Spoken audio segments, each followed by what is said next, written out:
You can't hide. You can't say, well, I would have voted for it, but it's the game they always play. It's the game they always play. So I'm surprised. I mean, that he's been so open about it. Yeah, if Mike Johnson gets that standalone bill to the floor, I believe Republicans would pass it. Mm-hmm. I would think that you'd have to it'd be a big risk in the Senate to say, no, we're going to vote against it. I don't know what the margin would be. I would think that would pass in the Senate, and then Joe Biden is going to veto a bill sending aid over to Israel. Yeah. Wow. It would be interesting to see his poll numbers there, because Biden famously earlier this year put out a video saying, "Help me finish the job. Vote me in again." Well, there's some political divisions coming. Oh, they're already here in both the Democrat and the Republican Party. The Democrat Party is being split apart right now between those who support Israel and those who support Hamas. Or they would say support the Palestinian cause. People would necessarily say I favor terrorism, right? But when you support Hamas, you are favoring terrorism. But they would deny that. But anyway, so there's a divide coming there, and that's being expressed publicly now in the Democrat Party. I don't know what the number would be, but I'm guessing 20% of Democrat voters would be pro-Hamas. Well, we covered this week on Monday. There was a recent Gallup poll that showed that it was 46 on two different questions. 46% and then 49% of Democratic voters supported the Palestinian position. How many? What percentage? 46 and 49%. Well, then it's more than 20%. Yeah. Okay. Wow, that's even. And that was from Mark Thiessen, I think. I think that was the audio we had earlier in the week.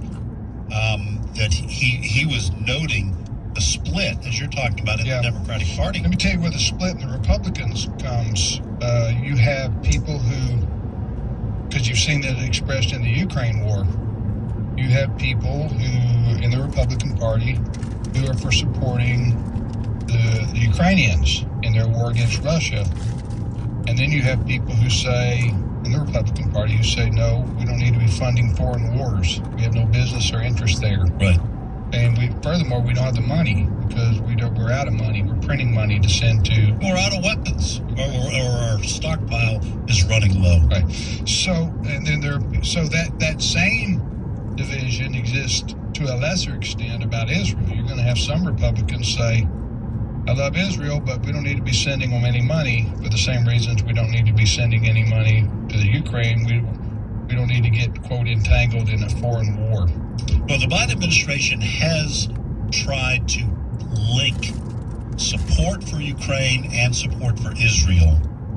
So perhaps what the Biden administration is saying is that if it's a standalone bill of support for Israel and not simultaneously support for Ukraine, I will veto it. Maybe that is what the expectation probably would. And he wants the money to bail out the sanctuary cities, the Democrat-run sanctuary cities, which, to me, that's a non-starter. If I'm Mike Johnson or the Republicans, I'm saying, no, we're not passing a bill with funding for the Ukraine or not, or funding for Israel or not, and then throw in there, too, funding for sanctuary cities, because you've created sanctuary cities because you don't give a rip about our border. Right. And you've got millions of people in here, and now you want to give money to these cities that you've caused the problems for. Yeah. This is where you hope and pray that he has a backbone, because who does? Mike Johnson. Because what Democrats and their allies in the media are going to do is throw his faith back at him. They've already been mocking him for being a fundamentalist Christian, basically. And so they're going to throw his values back at him and say things like, well, don't you care about people, and don't you care about your neighbors? And doesn't the Bible tell us to love our neighbors? I think what he's going to do is, and this is what I agree, and this is part of the fight over, it's part of why Kevin McCarthy's not around any longer as Speaker of the House, is because the games that Congress typically plays, where they have these omnibus bills, which means everything is all or nothing, throw everything in I call them ball of wax bills. Right. and what Mike Johnson is saying, nope, we're going to vote on Israel. We're going to vote, and then that's one bill. Then we're going to vote on Ukraine, and then we're going to vote on sanctuary cities, or what the Biden people are going to say, border security. That's what they're going to say. Right. They're not going to say, it's kind of like the reduced inflation bill. It has nothing to do with reduced inflation, but they put a nice name on it that makes it hard for people to vote against. Right. But what I want to say is, I think that's their way to go.